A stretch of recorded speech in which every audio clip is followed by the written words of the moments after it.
মোংলার মতো গুরুত্বপূর্ণ জায়গায় একজন মাদকাসক্ত ব্যক্তি ওসির দায়িত্ব পালন করতে পারে না। ওই দিনকার আর্জেন্টিনার খেলা ছিল, ওই দিনকার আর্জেন্টিনান ভক্ত থেকে সাধারণ মানুষ খেলা দেখার জন্য রাস্তায় ছিল এবং সে বেরিবাদেও এরকম একটি ঘটনা ঘটিয়েছে অনেক ছাত্রদের সঙ্গে। আমরা চাই এবং আরেকটা জিনিস আপনাদের সাথে বলতে চাই, আমি সরাসরি যখন তার সাথে কথা বলেছি তার মুখ থেকে আমি অ্যালকোহলের প্রচণ্ড গন্ধ পেয়েছি। আমি তার অবস্থা খারাপ দেখে আমি নিজেই নিরাপত্তার জন্য দূরে সরে আসি। সবচেয়ে বড় কথা হচ্ছে মোংলার মতো একটি গুরুত্বপূর্ণ জায়গায় যেখানে সরকার প্রধান মাদকের বিরুদ্ধে জিরো টলারেন্স ঘোষণা করেছে এবং মোংলার মতো গুরুত্বপূর্ণ জায়গায় একজন মাদকাসক্ত ব্যক্তি ওসির দায়িত্ব পালন করতে পারে না।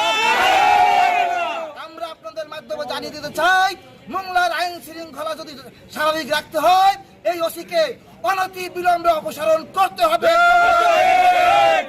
এবং যদি দ্রুত সময়ের ভিতরে তাকে অপসারণ করা না হয় আমরা এই সহ গুরুতর আরো আন্দোলন ঘোষণা করবো ইনশাআল্লাহ।